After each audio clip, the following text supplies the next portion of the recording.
Hey everyone! Welcome back to another episode of the Unpack, where we are gathering crowdsourced information. We're gathering all our friends. We're hanging out in something that we are calling PCS therapy. Most of the time we have our MILLIE Scouts joining us because let's be real, those folks are the ones that have been there, done that, and literally have the t-shirt. Today we have a special guest with us, Alison Wisnom. She is one of MILLIE's Agent Heroes. We'll talk to you guys more about what that means. But for now, what we wanted to let you know is that today we're going to be talking all things real estate market. So where should you live? I don't know, small question. Yeah, just one of those little details you have to work out when you PCS, but a very important one. So we're going to jump in and just kind of go through like how to make that decision well. Do you rent? Do you buy? Is this year a good year to buy? Is it? We don't know. We're going to find out. We're going to ask Alison, glean her massive amount of resources and insight into the real estate market. She is one of our agents up in Maryland. So if you're in Annapolis, you might want to come in and say hey, and be sure to drop your questions in the comments, drop your experiences in the comments. We would love to know, are you PCSing this year, and did you have on your radar the idea of buying a house or finding a rental? All right, let us know. All right, let's jump on in to our conversation with Galo, our host. Hey, Galo, what's up? Hey, everybody. Galo has from the DC area again. Yeah, Galo has no experience in this whatsoever right now, do you? Oh my. Oh my. It's crazy out there. Let me tell you, we just closed on our own house on Friday last week in Texas. So PCS is almost here. There's hope. There's a light at the end of the tunnel, right, friend? Yeah, we've been hearing about this for the past 3 weeks during our Unpack session, but in case you're joining us for the first time, Galo is our scout director at MILLIE, and she is currently in the midst of a PCS herself and actually buying a house this year. So she's going to have lots to add to the conversation today, but I'd also like to introduce you guys to my friend Alison. So Alison is joining us, like I said, from Annapolis. She is one of our agent heroes at MILLIE. And what that means is that she is one of our vetted real estate agents. We select primarily based on military affiliation. So if you're looking for a real estate agent, we're going to pair you up with someone who, like Alison, might be a veteran, might be a military spouse, has actually PCS before. That's kind of like criteria numero uno for us. But then also has years of experience, tons of professional knowledge to be able to gain lots of great reviews and word of mouth recommendations from the community as a trusted resource. So, Alison, welcome. Tell us a little bit about yourself. This might be the first time for some of our friends meeting you. So go ahead and let us know a little bit about your past. Yeah. So as you mentioned, I am an Army veteran. Got out a long time ago. Lots of gray hair. So long time ago. And I've been a realtor since 2011.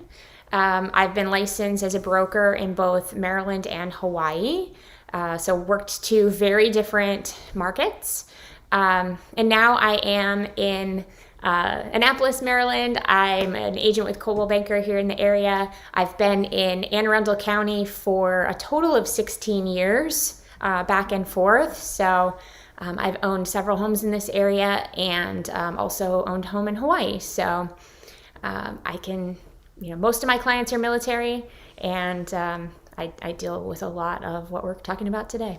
So this embarrasses her, I think, but I'm going to brag on Alison just a little bit. So she's like famous. I don't know if you guys have ever seen this show on, it was HGTV. Yeah, I always get it wrong. HGTV called Hawaii Life. This one right here was a recurring guest, celebrity, awesome real estate agent. The featured realtor. Featured realtor. Yes. Awesome. Mm-hmm. Awesome. So this is your lady, you guys. If you have questions. I show you 3 houses, you have to pick one. That's how it goes. Mm-hmm. And they'd never already picked before you showed them the houses, did they? That NDA is still in force, isn't it?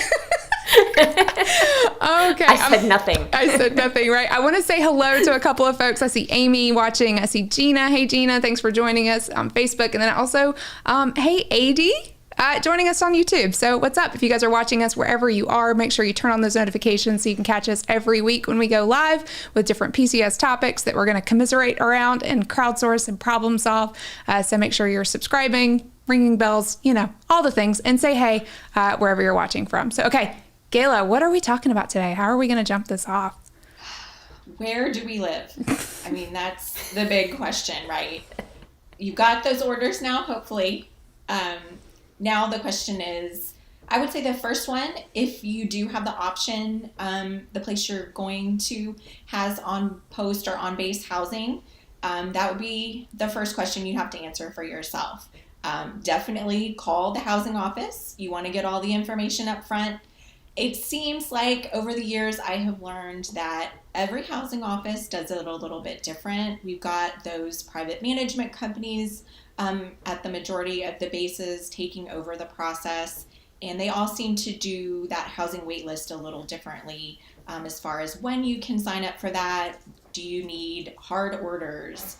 Do you need just an RFO? Some of them are a little more willy-nilly than others about it. So definitely call, figure out what the deal is at your new location as far as that goes. I know I see a lot of people in Facebook groups and just other groups that I'm in asking about, hey, have you lived in this housing area at this post? So definitely use the resources that you have to kind of do some prep work. Some of the bases have some great websites that already have like floor plans and such for the on-post housing. Some don't. So try to use your resources that you have to kind of get a feel for what it's going to be like when you get there. Some areas you might be able to go straight into housing. Some areas might, like I know in DC here, we didn't even consider it. We only had 1-year orders. The wait at Fort Belvoir for housing was over 12 months. So that kind of, was off the table immediately for us. So we had to consider an off-post option. Another thing about the on-post, I know a lot of us, we have our fur babies, and you have to think about that too. Those on-post rentals or on-base housing has some restrictions usually, especially for certain breeds of dogs that they allow and don't allow. Also the number of pets, some of them restricted to a certain number of cats or dogs or other animals. So you have to take all that into consideration when you're deciding if an on-base situation is going to be appropriate for you. A lot of times the schools also come into play. We've talked about that a lot before, what the school situation is for that on-base housing. So that's definitely something that you should, again, do your research on and decide if it's a situation you want to put up with. A lot of people like a little more freedom of getting out into the community around their new duty station to feel a little more integrated into that as well. So an off-base situation might be more your jam. We all have different lives and different ways we like to do things. So we definitely embrace all of people's choices. So then once you've made that decision, if you're going to go with the off-post option, then we have the question of, do we rent or do we buy? So there's a lot of different nuances to that decision too. And Allison's going to help me kind of work through some of those. We're going to focus on more the buying side today. Next week, we're going to tackle more of the rental side. We decided the conversation was just going to be too big for a single session. We don't want to keep you guys here for 2 hours.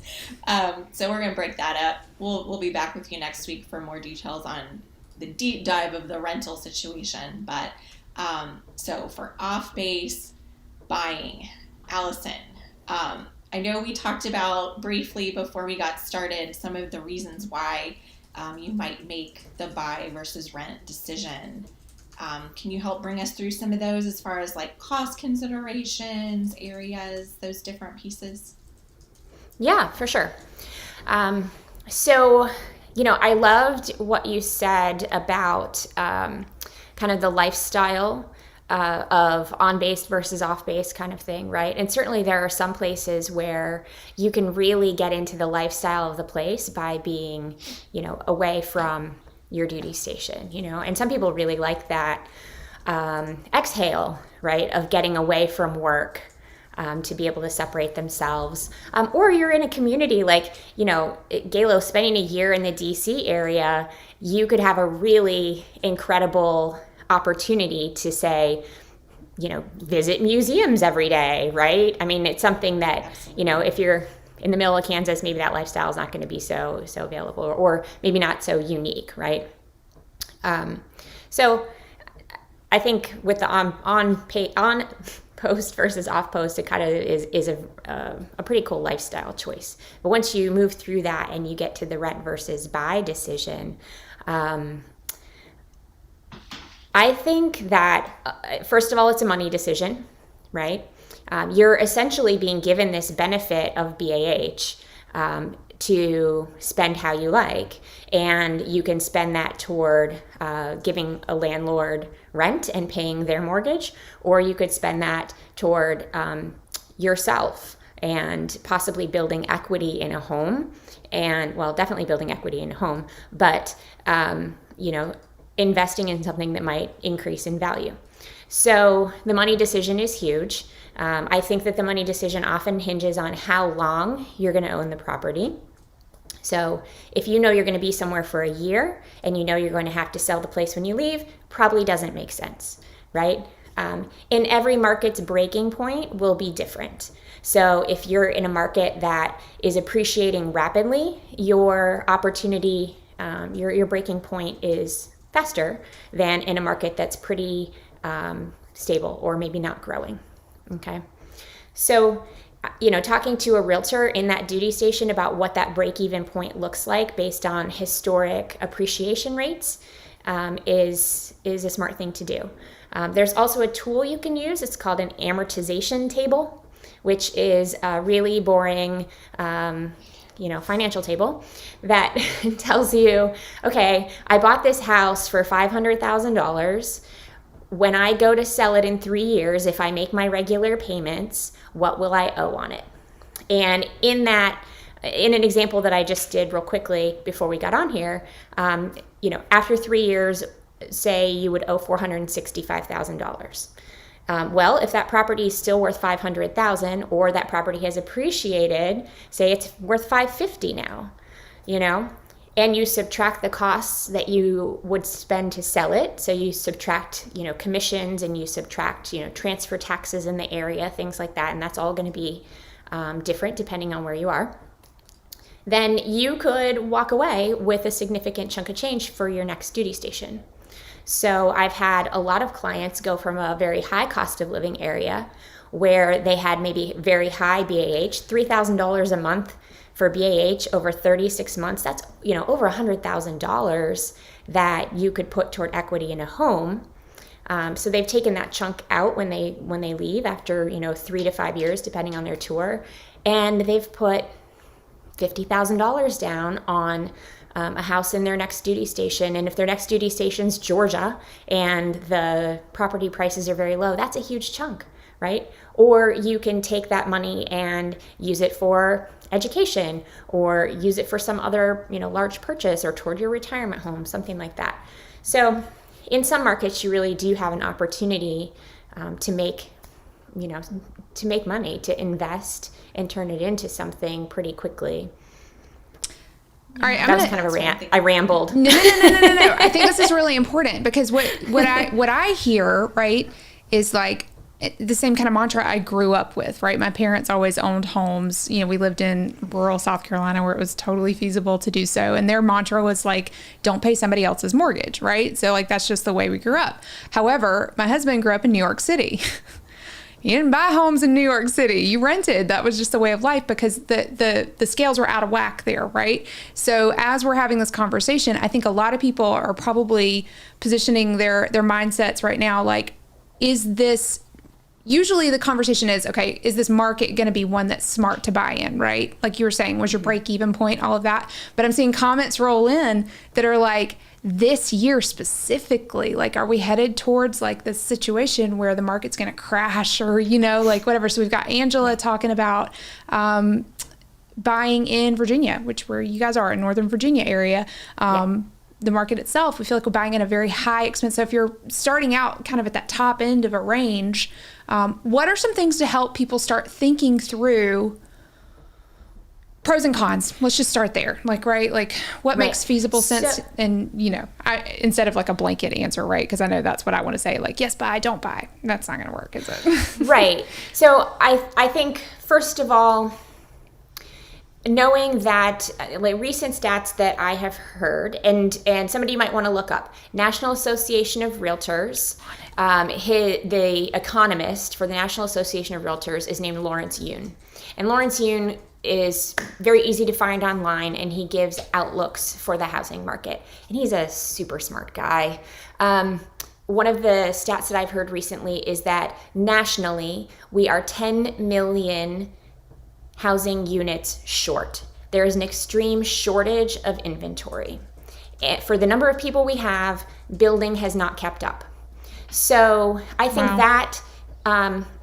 that keeps this from being a bubble. And his recent analysis has said that, we don't have a lot of inflation. Our interest rates are quite stable. I mean, when we're talking about my parents getting their mortgage, in the 80s for 18%, right? I mean, you can get a VA loan with 2.5% interest. Right. That's like free money. Right. That's ridiculous. I mean, even my first home, I think we bought a house in 2002, 3, something like that, our first home. And it was a 6% interest rate. And we thought that was great, So it's an opportunity that, I don't see it going away. And actually, something I was hearing about financial markets recently was that the federally backed mortgages Fannie Mae is putting some restrictions on how many mortgages they want to buy and support that are second home or investment home. So that trend is actually going to favor, primary owners, so like us. So anyway, your question, I guess, was, where do you start to pick that puzzle apart? Yes. And I think there are some things, lifestyle matters. What you want out of it matters. Is this a duty station you're going to stay at for a significant chunk of time that you could be paying yourself? Is this a duty station you may come back to? Some people, for example, when I was working in Hawaii, if you can buy a house in Hawaii now and you can come back to it at the end of your career in 10 years, you're probably doing quite well. Hawaii, the island of Oahu had about a 5% appreciation rate historically per year. So, if those prices going up an average of 5% per year, right, you're doing well when you come back to retire there in 10 years. The other problem that you have to pick apart is, what do you do with it when you leave? Do you sell it or do you keep it? And are the rents supporting your expenses? Certainly if you're going to leave in 3 years and the cost of a property manager and maintenance and your mortgage is not covered by the rent, right? Then you need to know that you're selling it for, more money, right? Math. Or you need to measure that break-even point very closely, right? I feel like I'm going back to economics in high school now. Those words are popping out. Amortization. Remember that? Investment. I know. Okay, kind of so scary, let's keep it really simple. Let's keep it really simple, okay? You're going to buy it for $500,000, right? And when you go to sell it, your sale price minus your expenses of selling it, so that's like real estate commissions and transfer taxes and stuff like that, minus what you owe on it, needs to be positive. Mm-hmm. So long as home sales are increasing, I think what's got a lot of people... Or you're paying down faster. Or you're paying down faster, yeah. I think what's got me and a lot of people nervous is just the fact that we don't know what next year is going to bring. And I feel like that's just constant. It's like playing the stocks or, it's like, oh, what if... Or Dogecoin, if you have some of that laying around. You're like, do I sell it? But these are houses. But these are houses, right? Yeah. These are things everyone needs every day, all the time, and we know we are short. And it's scary to buy in expensive markets like DC or Hawaii, for example, but they also tend to be stable because a lot of people want those. right? And your BAH is higher. So your buy-in it's a scary number. It's less of an offset. Yeah. Right. Yeah, I think that's what got me for sure coming to the DC area from the Midwest was just the sticker shock was, adding zeros to the price of houses. It just, was out of my comfort zone. Now we're heading to Austin, Texas, and it's nearly the same over there. It's a very hot market, low inventory, same story. I think that's across the country, right, Allison? Yes. Yeah. Yes. I mean, certainly there are some areas that are depressed, that are, exempt from that impression, right? Although, depending on how much flexibility companies continue to give with commutes, right? Remote work, that kind of thing. I think that spreads money out into larger areas, right? That's a good point. Yeah. That's true. Yeah, we're starting to see some of the big companies start normalizing the remote work opportunities and also still paying their cost of living and salaries commensurate with their headquarters, which is crazy to me, but awesome. And that's all great for military spouses. Fantastic for us. We're like, yay, welcome America. This is how we've been living our life for 10 years or so. It's been great.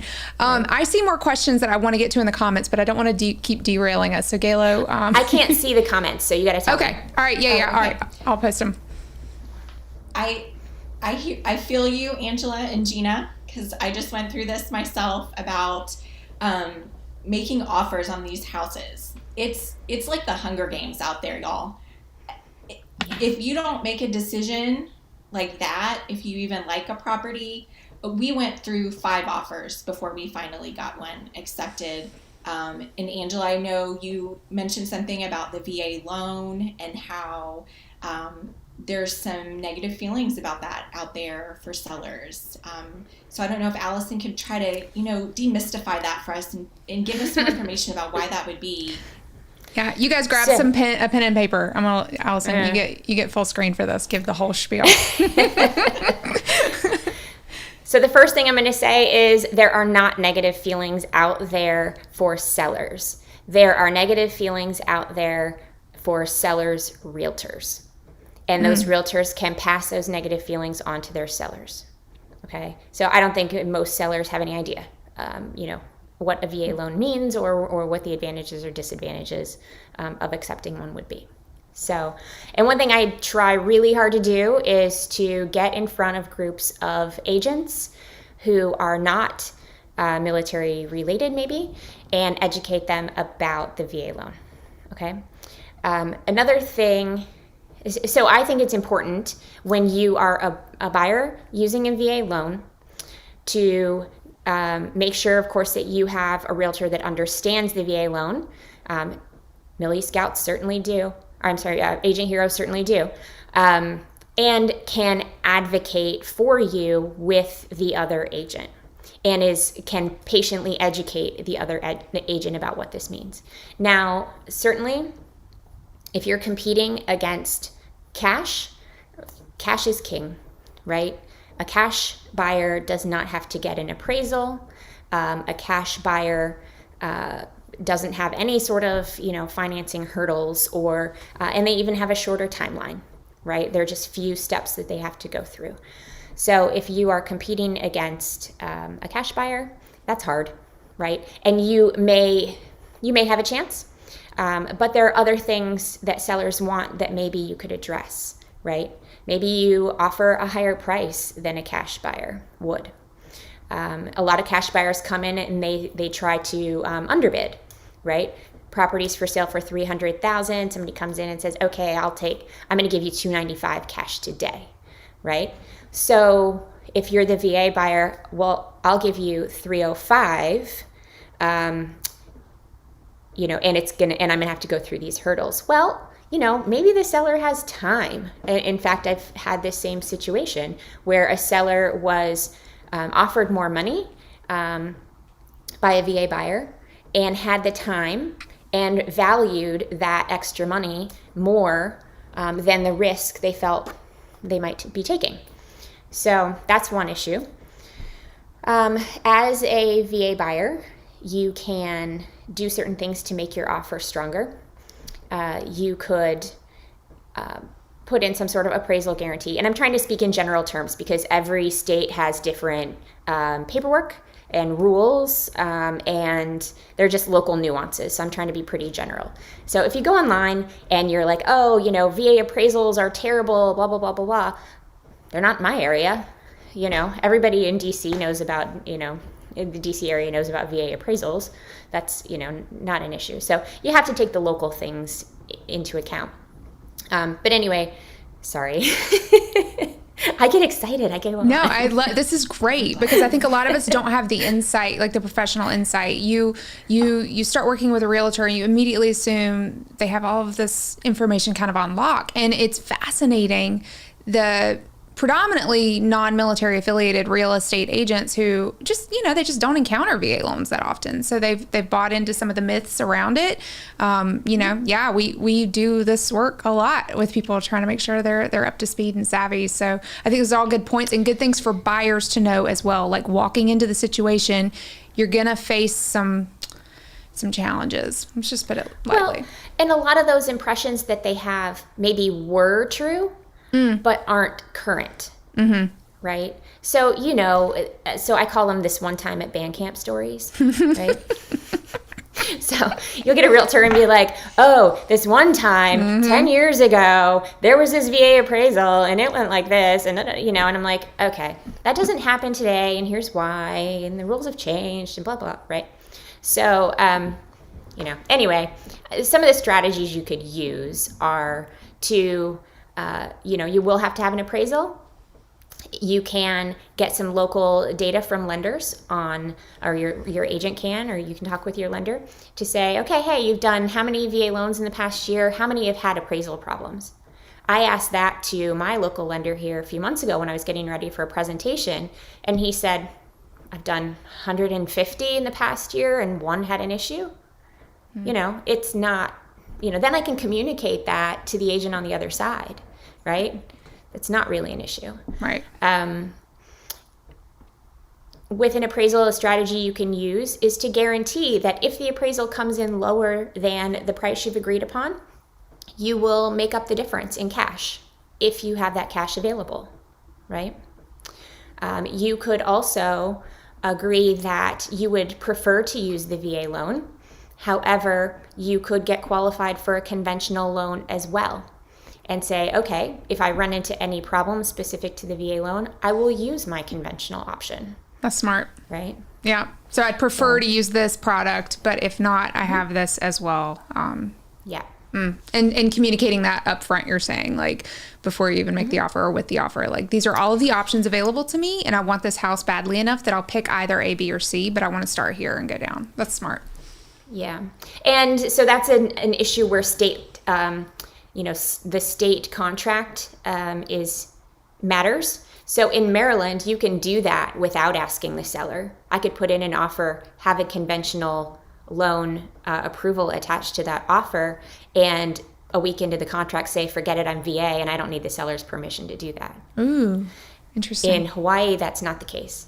In Hawaii, if you're going to change your financing, everybody has to agree. So it's, local market difference. Very interesting. Yeah. Some other strategies. I have a client who used their VA loan in the last couple of months to get a house, and the offers that came in on the house were very similar. They chose my client's offer because they were using their temporary lodging. They were living in a hotel, and they could give the seller 1 week rent back in the house for free, essentially. Let the transaction close. Yeah, right? I've heard Let that a the seller lot. stay for a week for free because you're already living in a hotel. You just stay there a week longer, right? I've heard it being even longer than wanted that. Something else. Yeah, I've heard like people, we should sell our house. The market's so great right now. We could make $1 million more than, and then like, oh, but wait, where are we supposed to go? So they're writing into the contract like, okay, but I want to still live here for like a couple months. Like, well, figure out what I just did. Because you still have to buy something else. We looked at in veteran put offers in on, the people wanted to rent back till the end of May or lease back, whatever they call it. And I mean, we didn't care because we're not PCSing until June, but that might be a problem, for other people. So just being flexible could help too. Well, okay, so think about that. If you are not even at your duty station yet, you video tour a property with an agent, you find something, you put in an offer, and then you could give them a month. You're not even going to be there for a month. Sure. Yeah, go ahead and preemptively say, like, hey, we want to make this as comfortable for you as possible. We'll be great landlords. Yeah. We did that when we moved here, actually. We rented back that we bought the house in like February and didn't move till June. So we just had them sign like a 4-month lease with us as a rent back. There were extra hurdles we had to get through with that. But now understand that one of the risks is that puts you in the position of essentially being a landlord to the person who, who owned the house. Right. And some state contracts, they integrate that into the purchase contract, and it's not really under the landlord-tenant law, and some states do not. So that'd be another state difference. Do you guys see how nuanced all of this is? Like, and how important, I'm talking to audience, right? Like how important it is to have somebody that knows all the ins and outs, not just for like their state and their local area, but for specifically the military community. There are so many challenges and extra little like facets and pockets of the VA loan that we need to have someone on our side that knows this forwards, backwards, and also able to educate the other side of the transaction as we're going. That's what I'm taking away from this, Allison, like the fact that you are actively trying to make sure that you're not just bumping up against no's, right? Because I feel like that's going to happen this year if it hasn't already happened to you yet, right? It's like, well, they said no. Oh, well, I guess it's just because you're using VA loan. No, squash that. Like, push through that no and find somebody that will. I want to give some love to Angela. Angela, I feel you, man. Like, I want to feel positive. Hubby's in a hotel during the week while we live here. We want to build as another option, but even builders can't build fast enough. That's a lumber thing, right? I mean, I'm not sure what in all the different areas. I've heard of it in a couple of different locations where just lumber is in short supply. So it's just hard to get the materials to actually build the homes. And no one expected this mass migration from all the cities into the suburbs. And, back to inventory conversation earlier, like there are just so many crazy factors out there right now. And hang in there. Do you have any pro tips? Builders are a good option. Builders are a good option for inventory. When you are running up against that multiple offer situation and you're dealing with a single seller, right? A builder just wants to sell their inventory. That's a good point. If you can find the new builds, right? Hang in there, Allison or Angela. Gina says, is there something a buyer can find out based on which state we are going to? Get hooked up with an agent hero and talk with them about the specific situation and laws and in the areas you're going to. So in some states, being a veteran is a protected class.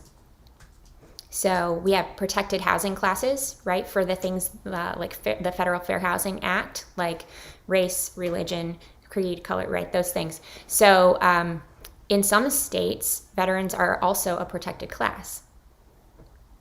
So you can't discriminate against somebody for being a veteran.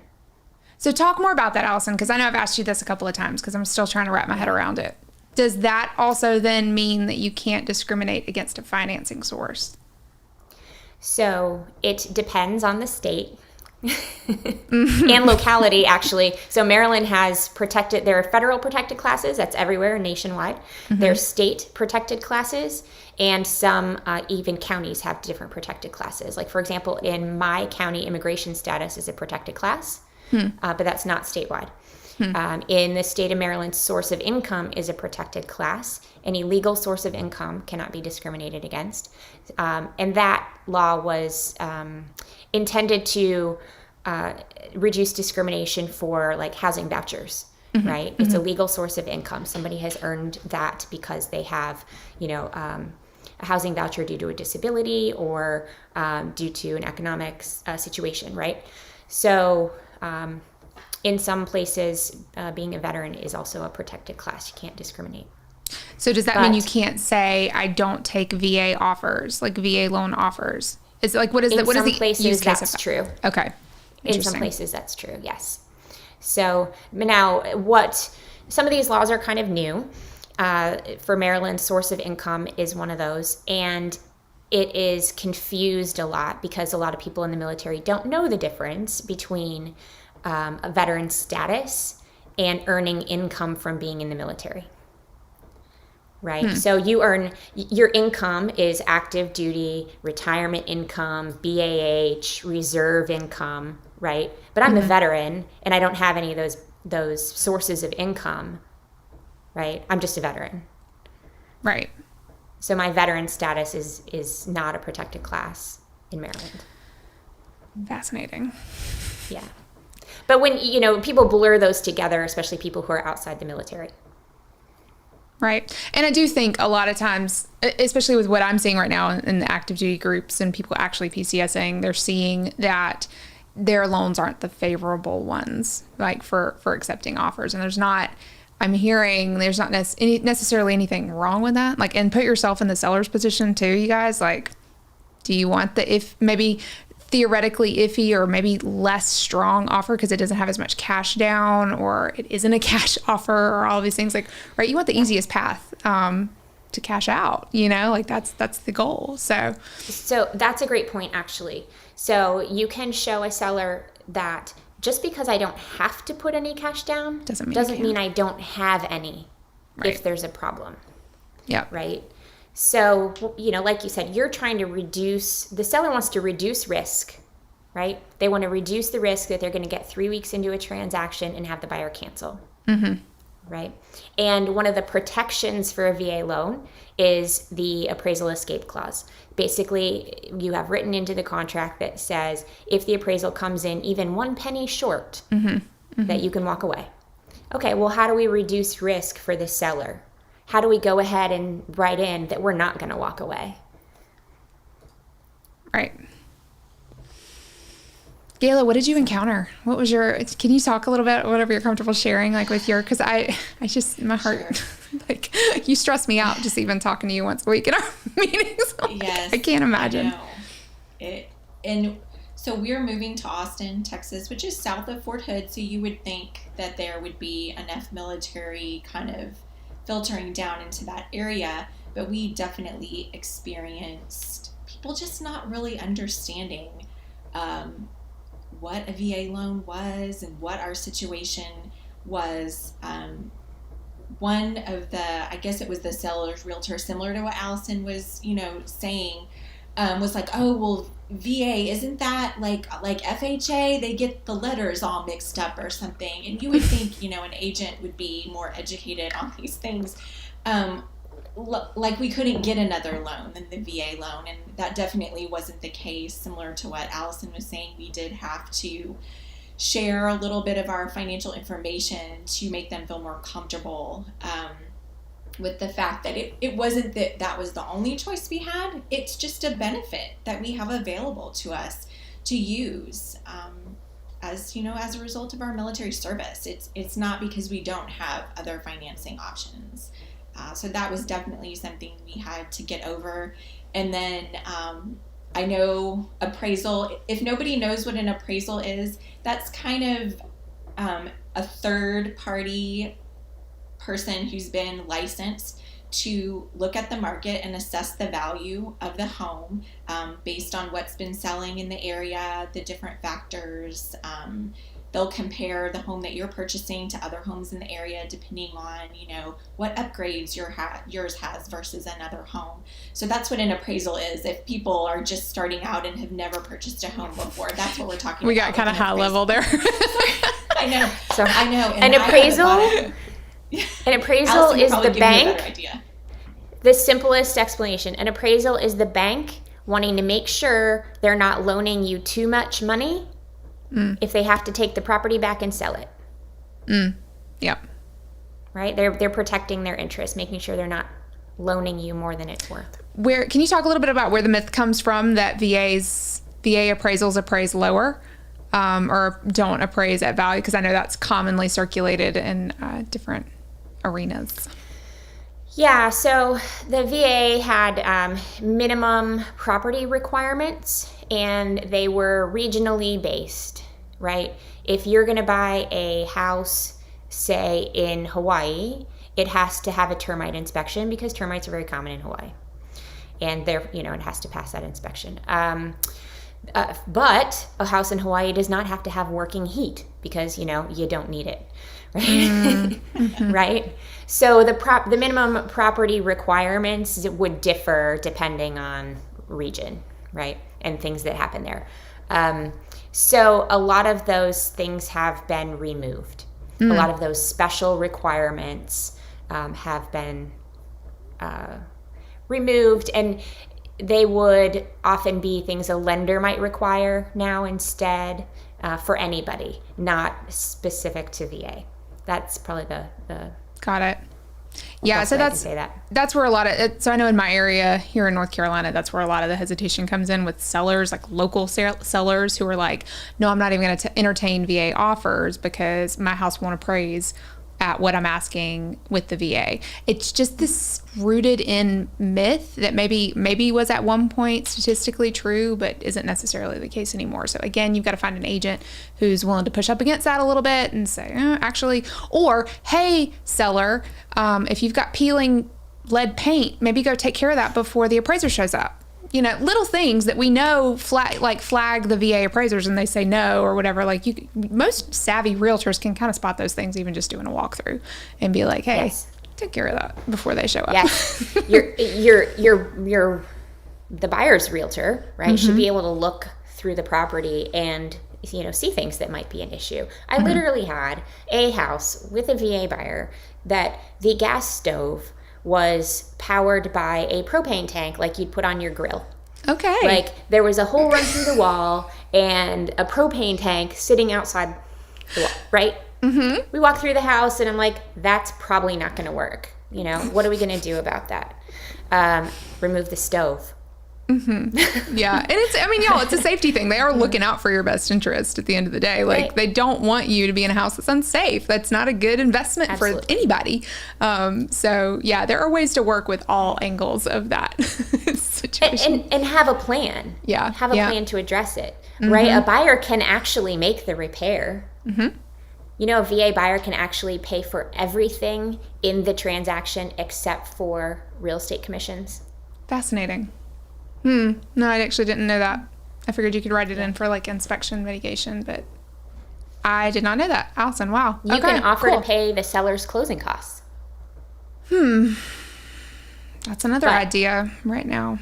Yeah. There are things, there are strategies that are possible. Did you? There's making a plan for the things that you see. And what it really does is it disadvantages VA buyers who don't have cash. Yeah. To make up that difference. Yep. Well, okay. So, Galo, I'm taking over. I'm sorry. That kind of leads me into another question that we had jotted down to talk through. Let's talk about just the basic cost. We saw Gina say, newbie in the house buying world. Welcome, friend. Ask your questions. If we say something that doesn't make sense or you need a little clarification on, please just tell us, stop, slow down. What are the basic costs? Like what are things that people need to be prepared to pay cash, regardless of the fact that of whether or not you're using a VA loan, right? There are some things that you need to be prepared for expense wise. Can you talk us through some of those? Yeah. So you'll have some sort of fee for a loan application, right? So you're going to go to a lender, you're going to make the application. There's going to be a credit check, things like that. So, pretty minimal. You will end up paying for that appraisal, right? The buyer pays for it. And it is on behalf of the bank. The bank wants to know that they're not lending too much money. And then there will be a home inspection, most likely. I would not encourage people to waive home inspections, even though this is, happening in this market right now. I know that in Northern Virginia, it can be common to do a home inspection. So say you have a window of time to look at the property. They're going to say, they're going to review offers on Monday. But on Sunday, they might let people in to do an inspection before that offer deadline. So you might, even in that situation, pay for an inspection before you offer. Right. But so loan application, appraisal, home inspection. And then depending on the state, the municipality, right? You might have different transfer taxes and closing costs. A lot of times you can roll those into the loan, but sometimes you will, depending on where you are, have to pay cash out of pocket for closing costs. And the example of this is that my two differences are Hawaii and Maryland. In Hawaii, it's very common to not pay anything at the closing table for a VA buyer because the transfer taxes and things are so low there that lenders can roll all of that into the loan and you pay that part, as part of your monthly payment. In Maryland, we have higher transfer taxes and the numbers just don't work that well. So we do have some cash out of pocket at the closing table. Right. And we had to also put earnest money down when we Yes. signed the contract, which was 1% of the sale price. So we had to be prepared with a little chunk of cash for that, just to put down to say, hey, we're serious about this property. This is a serious offer. Yes, thank you. And it's not 1% across the board. Depends on where you are. Depends on the state, sure. Yeah.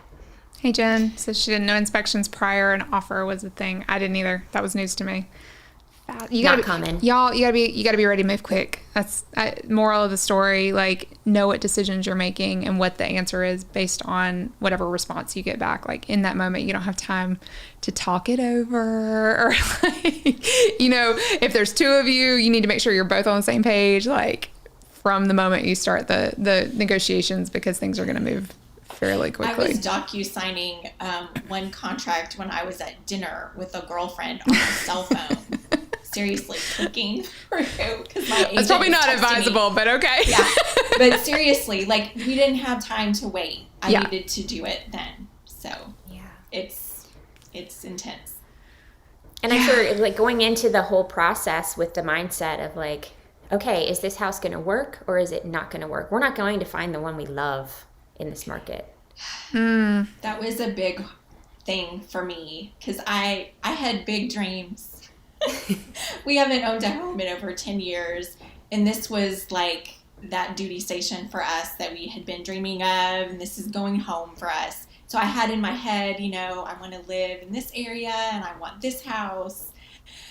But reality hit, and I did have to kind of reassess my what was feasible and what I could make work and what I was willing to compromise on, because I knew I wasn't going to get them all. Kind of like moving here to DC, it's a fight between the commute, the cost, the schools. So just be ready that the dream scenario is probably not going to happen this year. And I want to tack on to that. Like, I think that's important, Gayla. Like, you guys, if you're only going to live in a place for 2-3 years, this is a business decision almost. Like, this should not be an emotional, this is my dream house kind of, which I know is hard, right? We're always craving that, like, forever home, right? We want to make every place we live special and unique and amazing. But the reality is if you're only going to live somewhere for a couple of years and you're going to have to make a very non-emotional decision what to do with it when you leave, like, do I rent it and let somebody else live in it? Like, that's emotional, right? You get wrapped up in how they treat your home, your precious home where your baby was born, or all the things. I've been there. I know. Yeah. Like, it's, you got to kind of just make sure that you can see clearly and you can do the math, as opposed to like hanging on to like this idea, dream, memory, whatever it is, because you're going to be happy. It's what you make of it, right? Like, you need to make sure that you've got decisions that are going to be secure and solid for your family's future.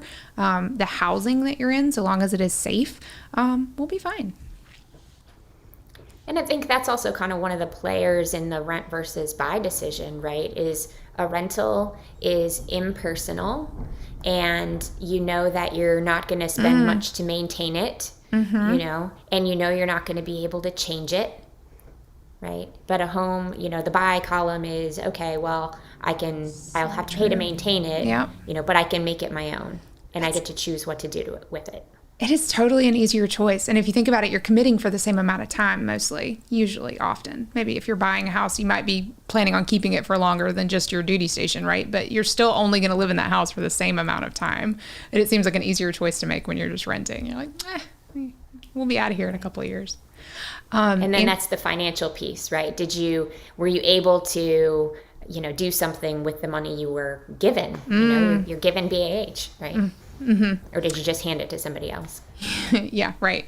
So Angela has another question. She says, Virginia allows tax exemption for up to 1 acre in dwelling disabled veterans. But will that be considered in the sale, or do we have to pay up front?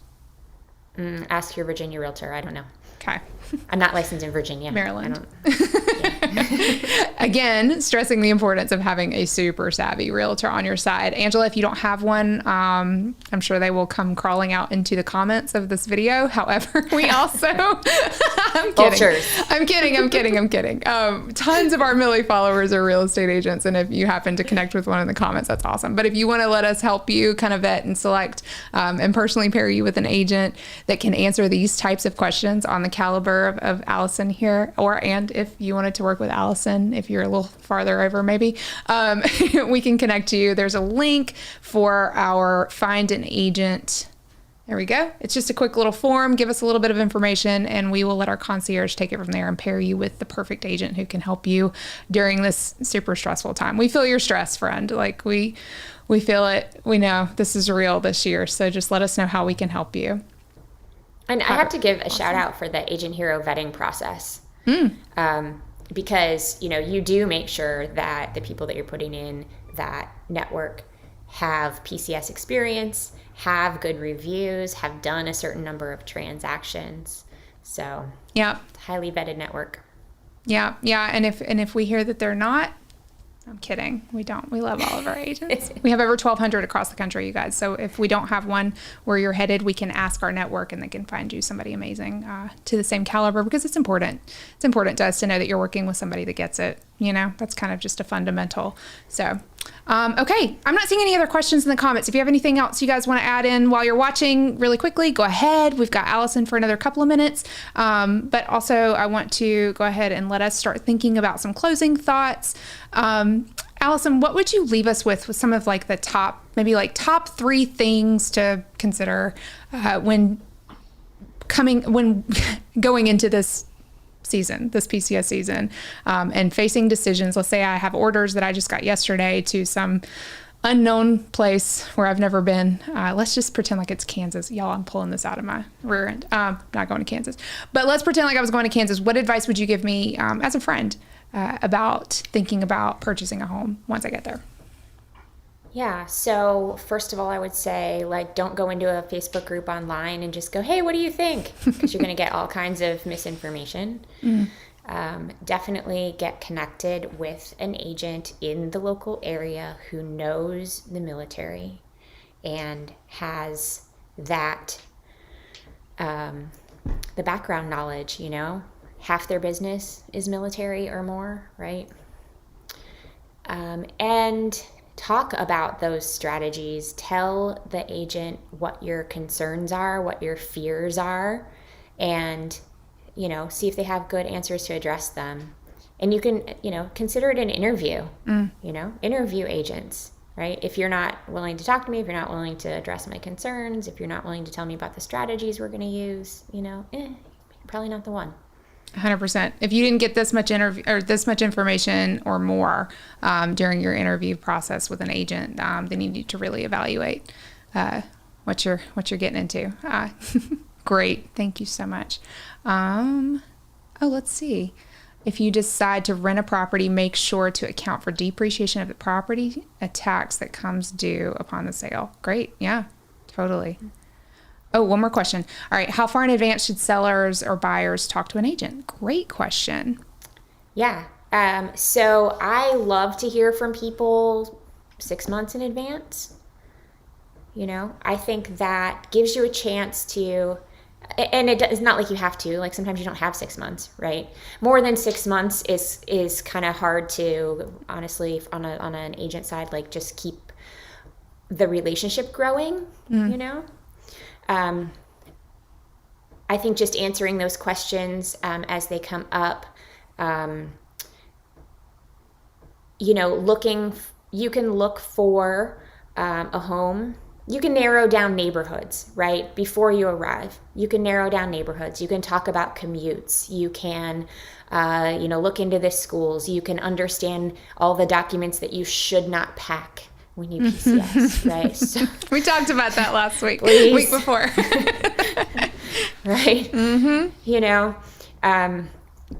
but if you're not willing to buy a home without physically standing in it, you know, you're not going to find the one until you actually arrive. Mm-hmm. But you can do some of that legwork. You can get your pre-approval, right? Work on your mortgage pre-approval. Understand the situation, your financial situation. That's easy to do and knock out so that when you land, you can hit the ground running. That's great. That's great. Gayla, do you have any closing words as someone who is currently treading water in the sea right now? No, I love what Alison said about just doing your homework before you get there so that you have those things kind of narrowed down and figured out so that you have a place to start and you're not just going 5 different directions. So if you can kind of get focused in first, do your research, get that pre-approval, get your financial house in order so you're ready to take action when the right house comes along, that's going to help you tremendously. Awesome. And I know this is, this feels really common, probably. It feels really common to me right now because I'm in this conversation a lot in the past year with COVID that, agents all of a sudden in this past year figured out that you can buy a house entirely online. You know? Yeah, right. Duh, Again, you can. Welcome, America. We've been doing this for a hot minute. We got it. Oh, that's funny. That's funny. Oh, Gina took notes. Awesome, you guys. Hopefully you found this useful. Feel free to share this. We're going to leave it up. It's on Facebook. It's on YouTube. Feel free to share this with your friends if you are overhear conversations about buying a house and you found this helpful. Go ahead and send them this video. And also, if you have more questions, feel free to keep this thread alive too. We'll keep monitoring it. Alison is tagged, so you can tag her for follow-up or clarification on anything that we talked about today. But more than anything, we want to make sure that you're working with someone that is trusted and looking out for your interest and is the most amazing person you can work with because you deserve it, you guys. This is a stressful thing. It's not an impossible thing. So we're here for you if you need us. Gayla, what are we talking about next week?